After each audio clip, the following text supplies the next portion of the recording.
मैंने अपनी नॉलेज के लिए यूट्यूब बहुत ज़्यादा मतलब रिलाय में रही हूँ यूट्यूब से। और गूगल सर्च मैंने बहुत किया है फिजिकल एजुकेशन में, क्योंकि बहुत सारी बुक्स ऐसी भी हैं जिसमें क्वेश्चंस जो आंसर होते हैं वो थोड़े डिफरेंट होते हैं।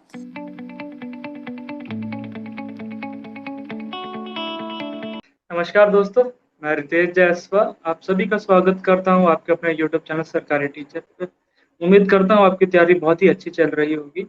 तो आज हम एनबीएस इंटरेक्शन की सीरीज को आगे बढ़ाते हुए एक नया एपिसोड लेकर आए हैं, जिसमें मैंने अपने ही एक कलीग को इनवाइट किया है जो कि मेरे साथ अभी हमारे नवोदय विद्यालय में ही काम कर रही हैं, जिन्होंने इस 2019-20 के जो एनबीएस का रिक्रूटमेंट था उसमें बहुत ही अच्छी रैंक हासिल की थी। तो आज हम इनवाइट करने वाले हैं मिसेस आयुषी यादव को, जिन्होंने AIR 11 हासिल की थी। पीईटी फीमेल, जो फिजिकल एजुकेशन टीचर्स होते हैं उसमें फीमेल और मेल कैटेगरी दोनों होती है, तो फीमेल कैटेगरी में इन्होंने 11th रैंक हासिल की थी ऑल ओवर इंडिया। और आपको मैं बताते हुए बहुत खुशी भी हो रही है मुझे ये कि इन्होंने एनबीएस के अलावा और भी कई सारे पेपर क्रैक किए थे, जैसे कि दिल्ली में इनकी रैंक बहुत अच्छी थी। इन्होंने पीजीटी का पेपर भी क्वालिफाई किया, फिजिकल एजुकेशन टीचर का टीजीटी का भी क्वालिफाई किया। तो ये हमारे लिए बेस्ट अपॉर्चुनिटी होगी कि एनबीएस के साथ साथ कि एनबीएस में क्या क्या प्रोसीजर्स होते हैं, कैसा उनका इंटरव्यू रहता है, फिर उसके बाद से दिल्ली में उनका क्या एक्सपीरियंस रहा था एंड वो ज्वाइन कब करने वाली है, उनका पेपर का एक्सपीरियंस क्या था, ये सारी चीजें हम जानेंगे आज उनकी वीडियो में। तो चलिए इनवाइट करते हैं मिसेस आयुषी यादव को। हाय मैम, कैसे हो आप फिर? हेलो सर, मैं बिल्कुल ठीक हूँ। आप बताइए कैसे हैं? मैम बस अच्छा चल रहा है। आप तो वैसे साथ में ही हैं तो सब पता ही है आपको स्कूल में क्या क्या चीजें चलती रहती हैं। जी अ, सर। वैसे मैं स्टार्ट करने से पहले ना लोगों को आपके बारे में कुछ थोड़ा बहुत बताना चाहता हूँ। मैम एक जिंदा दिल इंसान है जो कि लाइफ को एक्सप्लोर करने में, मजे लेने में बहुत एकदम इंटरेस्टिंग रहती हैं एंड लाइफ को जीना पसंद करती हैं। एंड दूसरी बात और बताऊं तो मैम का खुद का एक यूट्यूब चैनल भी है जो कि इंफॉर्मेटिव भी है, और उनके लाइफ के बारे में या कोई चीज एक्सप्लोर कर रहे हैं तो सारी चीजें नौदे के बारे में या कुछ भी इंफॉर्मेशन होती है मैम अपने चैनल के थ्रू या कन्वे कर पाती हैं सभी लोगों को। तो मैम का channel basically Ayushi Yadav blog के नाम से है, जिसका लिंक हम नीचे दे भी देंगे। अगर आपको कुछ डाउट्स होंगे तो आप मैम से भी सीधे कांटेक्ट कर सकते हैं। तो चलिए इंटरेक्शन को आगे बढ़ाते हैं। तो मैम मैं चाहूंगा कि आप अपना एक छोटा सा ब्रीफ इंट्रोडक्शन दे सकें ताकि लोगों को आपके बारे में चल सके। First of all thank you so much sir मेरी इतनी तारीफ करने के लिए। जैसे कि आपने बताया हम कलीग्स हैं, एनवीएस बक्सर में हम पोस्टेड हैं दोनों। मैं PET physical education teacher female हूँ। अभी मैंने 2019 की एनवीएस ज्वाइनिंग की थी तो उसकी पोस्टिंग यहाँ पर आई है। उसके बाद मेरा टीजीटी फिजिकल एजुकेशन डीएसएसबी भी क्लियर है, और पीजीटी मेरा वेटिंग था दिल्ली में ही डीएसएसबी में ही, पर वो वेटिंग मेरी क्लियर नहीं हुई। तो अभी मैं थोड़ा ट्राई कर रही हूँ पीजीटी के लिए, जो डीएसएसबी में एक पोस्ट होती है कि मुझे वो मिल जाए। ये कुछ मेरा अभी प्लान्स हैं अपनी इस करियर को लेके फिजिकल एजुकेशन में। ओके मैम, तो आपका पीजीटी का पेपर भी क्लियर हुआ था बट वेटिंग में आपका नाम था। हाँ सर, मेरा एक्चुअली सिर्फ 6 वैकेंसी थी और मेरी 8th मेरा नंबर था, तो मैं सेकंड वेटिंग में थी। फिर मेरा वेटिंग क्लियर नहीं हुआ तो फिर वो वेटिंग कैंसिल हो गई है।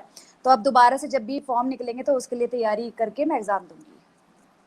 ओके मैम, एंड आपने फिर दिल्ली का टीजीटी का पेपर भी क्वालिफाई किया था?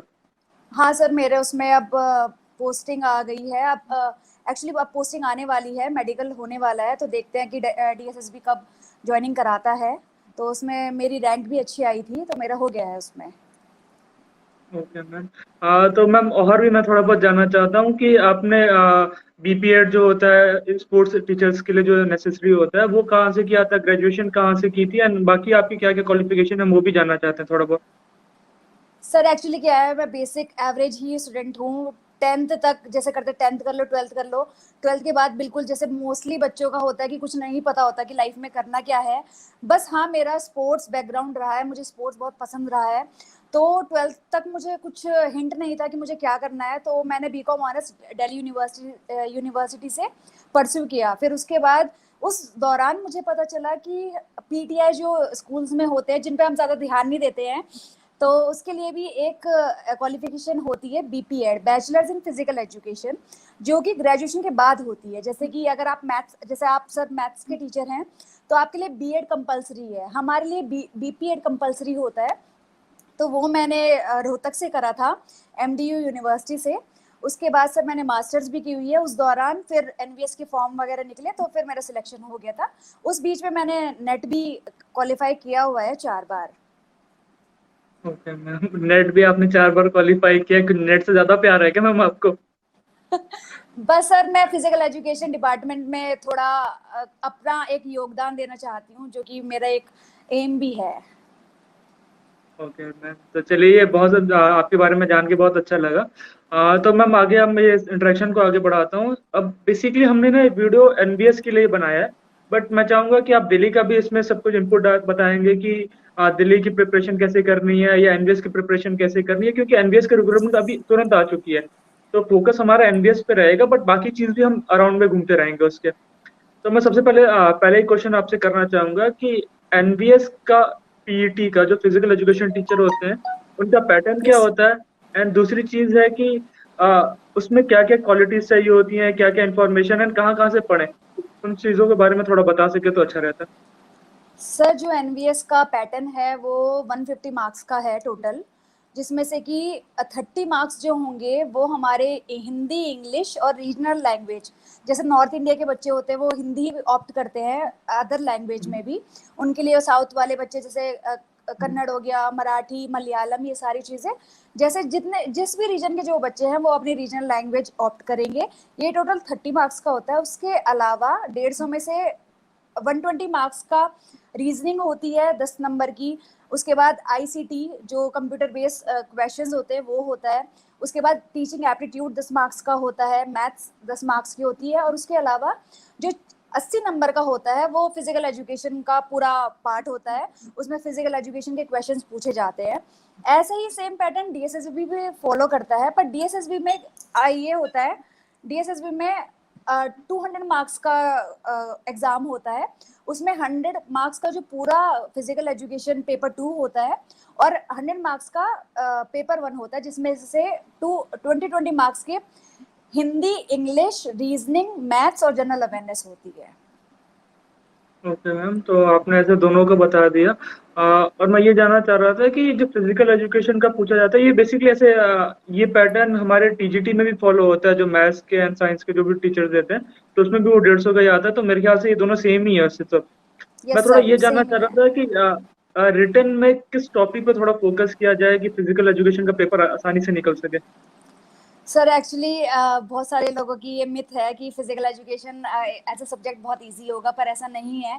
क्योंकि जब आप एग्जाम देने बैठते हो और आज के इस टाइम पे जब एक वैकेंसी के लिए बहुत ज़्यादा कंपटीशन है, और इस बार एनवीएस ने बहुत ज़्यादा कट कर दी है वैकेंसी, 21 वैकेंसी है फीमेल की और 31 वैकेंसी है टोटल मेल्स की एनवीएस में फिजिकल एजुकेशन टीचर में।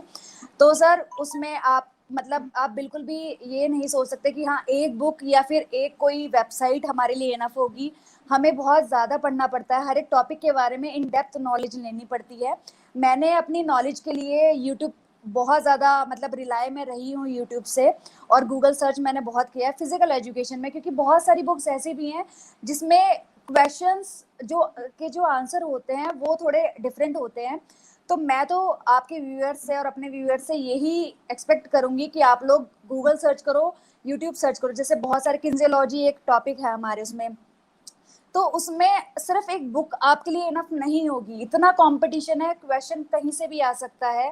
तो ये बहुत ज़्यादा ज़रूरी है कि आप यूट्यूब पे भी वीडियोस देखो और आप गूगल पे भी सर्च करो। बहुत ज़्यादा ज़रूरी है इन डेप्थ नॉलेज लेना, हर एक टॉपिक की कॉन्सेप्ट क्लियर करना is very must. Physical education में कहीं से भी क्वेश्चन आ सकते हैं। पिछली बार 2021 का जो डीएसएसबी का पैटर्न था टोटली चेंज हो गया था टीजीटी फिजिकल एजुकेशन का। उसमें उन्होंने सिर्फ थियोरेटिकल क्वेश्चंस पूछे हैं। लोग बहुत सारे बच्चे तैयारी करके गए थे कि हाँ कि ये गेम कब स्टार्ट हुआ था तो इसका ईयर पूछ सकते हैं या ऐसा कुछ भी नहीं आया था। टोटल जो पैटर्न था वो पूरा पैटर्न ही चेंज कर दिया था डीएसएसबी ने। तो आप यू नेवर नो कि आपका कब पैटर्न चेंज हो जाए, क्या हो जाए। तो आपको पूरी इन डेप्थ नॉलेज लेनी पड़ेगी हर एक कॉन्सेप्ट की, ये मेरा मानना है। मैम ये जो 2019 में हमने जो पेपर दिया था तो उसमें वैसे इन डेप्थ कोई टॉपिक पूछा गया था क्या नवोदय विद्यालय में? नहीं सर, उसमें इन डेप्थ थोड़ा फिजिकल याद हो तो एजुकेशन में आपको। कोई टॉपिक नहीं पूछा गया था, पर करंट का काफी ज्यादा मतलब एक पोर्शन मैं आपको बताऊंगी कि वो ज्यादा करंट क्वेश्चंस ज्यादा पूछे गए थे कि जैसे कि 2019 में हमारा एग्जाम हुआ था, 2018 में हमारे एशियन गेम्स हुए थे, कॉमनवेल्थ गेम्स हुए थे, फिर ओलंपिक्स 2016 में हुए थे, तो उनके काफी सारे क्वेश्चंस मतलब जो फिजिकल एजुकेशन में है इन सब, जैसे अभी एग्जाम होगा तो 2022 में हमारे कॉमनवेल्थ गेम्स अभी खत्म हुए हैं, तो बहुत ज्यादा चांसेस हैं उनमें से क्वेश्चन आने के, एटलीस्ट मतलब मेरे हिसाब से 3 या 4 क्वेश्चंस उसमें से आ सकते हैं। और मैम आपको कुछ इसके कट ऑफ के बारे में पता याद है या मतलब कितनी last year sir cut off गई थी? सर 2019 में जब 180 मार्क्स का क्वेश्चन पेपर था, तो 30 मार्क्स का तो उन्होंने बिल्कुल अलग कर दिया था। 30 मार्क्स का जो हिंदी, इंग्लिश और रीजनल लैंग्वेज थी। आई गेस 45 हमारे टाइम पे 45 था ना, हाँ सर, 15 हाँ 15 15। एक्चुअली सॉरी, हाँ वो 45 मार्क्स का अलग कर देता। 135 मार्क्स में से मेरे 91 मार्क्स थे, तो सर उसके मतलब ये था कि वो जो कट ऑफ थी वो इतनी गई थी, 9 मतलब वो गई थी शायद 80 कुछ, 80 या 82 कुछ गई थी, जितना मुझे याद आ रहा है जनरल की। ठीक है मैम एंड ठीक है। आई गेस लोगों को पता चल गया होगा एंड कर किसी को कुछ डाउट होगा। और मैम इसमें भी कुछ ऐसा क्राइटेरियाज होते हैं कि आपको 50% मार्क्स लेकर आने हैं हर साल पे, या कुछ ऐसा मतलब कुछ सब्जेक्ट कॉम्बिनेशन चाहिए होता है फिजिकल एजुकेशन में, कुछ ऐसा कुछ जरूरी होता है क्या? सर ऐसा जरूरी नहीं है, बस हाँ ये है ग्रेजुएशन करने के बाद आपकी बीपीएड जरूरी होनी चाहिए, या फिर BP bachelors in physical, bachelors in sports science आप कर लो एज अ ग्रेजुएशन, उसके बाद बीपी करना जरूरी है। वो जितनी भी नॉर्म्स कंडीशंस होती हैं वो सारा एनवीएस ने दे दी है, नोटिफिकेशन पूरा निकाल दिया है। उसके बाद सर ये जो मार्क्स हैं जो मैंने आपको बता दिया, कट ऑफ इतनी है, उसमें हमें लाए होना ही पड़ेगा, और इस बार सर वैकेंसी बहुत कम है, तो बहुत अच्छी प्रिपरेशन मुझे लगता है कि बच्चों को करनी चाहिए। Okay ma'am. तो ठीक है मैम, आई गेस रिटर्न के लिए तो लोगों के लिए काफ़ी हो गया होगा इन्फॉर्मेशन। अगर जिसको कुछ डाउट भी होगा वो आपसे कमेंट सेक्शन में पूछ भी सकता है, नहीं हाँ या तो जी आपके सर, चैनल पे भी बिल्कुल जाके पूछ सकते हैं। और बिल्कुल सर। ठीक है मैम, थोड़ा इंटरेक्शन को आगे बढ़ाते हैं हम। मैं ये जानना चाह रहा था कि रिटर्न जब आपका क्वालिफाई हुआ देन उसके बाद इंटरव्यू के लिए आपके लिए कॉल अप आया होगा जो भी, तो उस इंटरव्यू का आपका क्या सिनेरियो रहा था, क्या क्या पूछा गया, आपके स्पेशलाइजेशंस क्या थी एंड उसके बारे में पूछा गया कि नहीं गया, तो वो थोड़ा बहुत बता पाते मैम आप? सर जैसे कि 2019 में हमारा वो रिटर्न हुआ था, उसके बाद इंटरव्यू के लिए कॉल आई थी, पर सर कोविड की वजह से डिले होता चला गया। 19 का पेपर की जो इंटरव्यू कॉल थी वो 2021 में आई थी, 23 मार्च को मेरा इंटरव्यू था। सबसे पहली चीज जो जरूरी है एक इंटरव्यू में वो है आपका ड्रेस सेंस। अगर आप बिल्कुल ड्रेस अप होके जा रहे हो तो बहुत वो जो एग्जामिनर, जो आपके इंटरव्यूअर वहां पर बैठे हैं, वो सबसे पहले जज करते हैं आपने क्या कपड़े पहने हुए हैं। बहुत ज्यादा जरूरी है लड़कियों के लिए साड़ी या फिर एक सिंपल सोबर सा सूट, लड़कों के लिए जैसे फॉर्मल्स वो पहनते हैं वो। उसके बाद सर जब मैं गई तो मेरी रैंक 15 ऑल ओवर इंडिया, मेरी 15th रैंक थी रिटर्न में, तो मुझे ये था कि हाँ इंटरव्यू में शायद मैं थोड़ा और अच्छी रैंक लेकर आ सकूं। मैं वहां पर गई तो वहां पे 4 पैनल बैठा हुआ था, मतलब 4 लोग बैठे हुए थे, एक पैनल में 4 लोग थे। उन्होंने मेरे से क्वेश्चंस पूछा कि आप नोटिस कैसे लिखोगे। पीछे ब्लैक बोर्ड था मेरे, उन्होंने मुझे बोला कि आप नोटिस लिखो कि कल बच्चों को यूनिफॉर्म में आना है, कल से बच्चों को प्रॉपर यूनिफॉर्म में आना है। सर ये नोटिस ना हम कभी नहीं पढ़ते हैं, मतलब हमारे दिमाग में कभी होता भी नहीं है कि ये सारी चीजें आएंगी, पर यू नेवर नो कहाँ से वो क्वेश्चन पुट अप कर लेंगे। तो उन्होंने क्वेश्चन बोला, मैंने नोटिस लिख दिया। हाँ उसमें कुछ कमियां थी, पर उनको फिर भी ओवरऑल बहुत ठीक लगा मेरा नोटिस। उसके बाद उन्होंने मेरे से क्वेश्चन पूछे कि प्रियंका चोपड़ा ने कौन सी बायोपिक में काम किया है। मैंने वो बताया क्योंकि मैं मूवीज बहुत ज्यादा देखती हूँ।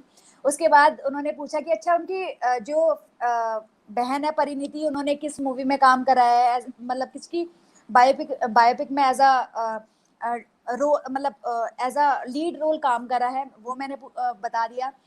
उसके बाद स्पोर्ट्स से कुछ क्वेश्चन है, प्रिंसिपल ऑफ स्पोर्ट्स ट्रेनिंग का पूछा था। वो बैक टू बैक आपसे क्वेश्चन पूछेंगे, पर आपके लिए बहुत ज्यादा जरूरी है काम रहना, वन बाय वन आप उनका आंसर दो। वो आपको हौच पौच करेंगे, वो आपके दिमाग के साथ खेलेंगे, पर एक सेल्फ कॉन्फिडेंस बहुत ज़्यादा ज़रूरी है वहाँ पर, क्योंकि वो कुछ भी जज नहीं करेंगे, वो आपका सिर्फ और सिर्फ सेल्फ कॉन्फिडेंस जज करेंगे। उसके बाद उन्होंने इंटरव्यू में मुझसे बोला कि मैम आप कमांड दे के बताओ, आप बच्चों को कैसे कमांड दोगी। तो मैंने कमांड भी दी। फिर उसके बाद मेरा ओवरऑल जो इंटरव्यू था वो 10 से 15 मिनट तक चला था। उसमें ये सारी चीज़ें जो मैंने आपको बताई हैं, मुझसे यही सारी चीज़ें पूछी गई। Okay ma'am. तो मैम आपके स्पोर्ट्स स्पेशलाइजेशन के बारे में नहीं कुछ पूछा गया कि या जो भी कोई चीज़ें थी? नहीं सर, मेरे से नहीं पूछा गया। हाँ, एक क्वेश्चन उन्होंने पूछा था कि अच्छा आप जैसे एथलेटिक्स में हो, क्योंकि मैं रनिंग वगैरह करती हूँ, तो उन्होंने कहा आपने रनिंग में क्या किया हुआ है। मैंने कहा सर मैंने मैराथन की हुई है। तो उन्होंने पूछा आपने मैराथन कौन सी की हुई है। तो सर IDBI हाफ मैराथन और फुल मैराथन होती है, वो दिल्ली में होती है। तो मैंने उनको बताया कि मैंने वो की हुई है। तो वो कह रहे, वो और क्वेश्चन पूछ रहे थे कि वो देखना चाहते हैं कि आप कितना मतलब सही सच बोल रहे हो या नहीं बोल रहे, क्योंकि वो आपको बिल्कुल पिन पॉइंट कर लेंगे। बहुत सारे बच्चों को ऐसा लगता है कि हम उनके दिमाग के साथ खेल जाएंगे, पर ऐसा नहीं होता। जो हमारे इंटरव्यू लेते हैं वो हमसे बैक टू बैक ऐसे क्वेश्चन पूछते हैं ना कि हम अगर झूठ बोलेंगे तो हम उसी चीज में फंस जाएंगे। तो सर मैं तो बिल्कुल सच बोल रही थी उस चीज में। तो मैंने सर को बताया कि सर मैंने ये वाली मैराथन की हुई है, इतने ड्यूरेशन में मैंने मैराथन कंप्लीट करी, मैंने उस ईयर में कंप्लीट करी थी। तो वो सारी चीजें मैंने सर को बता दी थी, तो और वो समझ भी गए थे। चलिए मैम, तो मुझे लग रहा है कि आपने फुल कॉन्फिडेंस के साथ आपने इंटरव्यू दिया था, तो इसी बात के लिए आपकी रैंक भी फिर रिटर्न के बाद इंक्रीज हो गई थी कि आप all over India 11th rank पे आ पाए थे। Yes sir. बट मैम, थोड़ा सा मैं क्रक्स ऑफ द वीडियो बोलूंगा, या तो आप कह लें कि समरी बोल दूं, कि आप अगर बेसिक 2 पॉइंट बताना चाहो जो अपकमिंग एस्पिरेंट्स हैं, कि उनको अगर टिप्स देना चाहो कि भाई ये 2 चीजें फॉलो करो तो शायद आई गेस हो सके लोगों का, तो आप क्या बोलना चाहोगे उनको? सर पहली मेरी जो टिप होगी वो ये होगी, प्लीज आप रोज के रोज पढ़ो।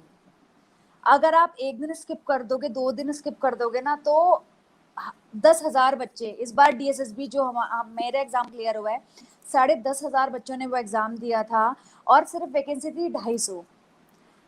बच्चे रोज पढ़ाई कर रहे हैं, प्लीज आप अपने फोकस होके पढ़ाई करो, रोज पढ़ाई करो। कुछ कुछ ऐसा जरूरी नहीं है 8-8 घंटे पढ़ाई करो, 2 घंटे 3 घंटे, क्योंकि बहुत सारे व्यूअर्स वर्किंग भी हैं, वो नहीं निकाल सकते इतने आठ। तो अगर आप 2 घंटे भी क्वालिटी पढ़ाई कर रहे हो अपने लिए, तो बहुत ज्यादा जरूरी है वो, पहली चीज। दूसरी चीज सर मैं ये बोलूंगी कि अपने जो सोर्स है ना वो लिमिटेड मत रखो, बिल्कुल भी लिमिटेड मत रखो अपने सोर्स, क्योंकि आपको एक सोर्स पे कुछ और इन्फॉर्मेशन मिलेगी, दूसरे सोर्स पे कुछ और इन्फॉर्मेशन मिलेगी। अपने सोर्सेस आप थोड़ा सा देखो, जो जिन पे रिलाय कर सकते हो उन पे रिलाय करो, पर इन्फॉर्मेशन आप कहीं से भी ले सकते हो। यूट्यूब मैं बार बार इसलिए बोल रही हूँ क्योंकि सर मेरा एग्जाम यूट्यूब और गूगल की वजह से ही निकला है। मुझे नर्व्स का नहीं पता था, मुझे स्पाइनल कॉर्ड का नहीं पता था, मुझे मसल्स का नहीं पता था, सारा मैंने गूगल सर्च करा है, सारा, कोई बुक मैंने नहीं पढ़ी। तो मैं ये 2 टिप्स अपने व्यूअर्स को और आपके व्यूअर्स को देना चाहती हूँ, जिससे मेरा एग्जाम क्लियर हुआ है, तो मैं यही टिप्स देना चाहती हूँ। वीडियो को।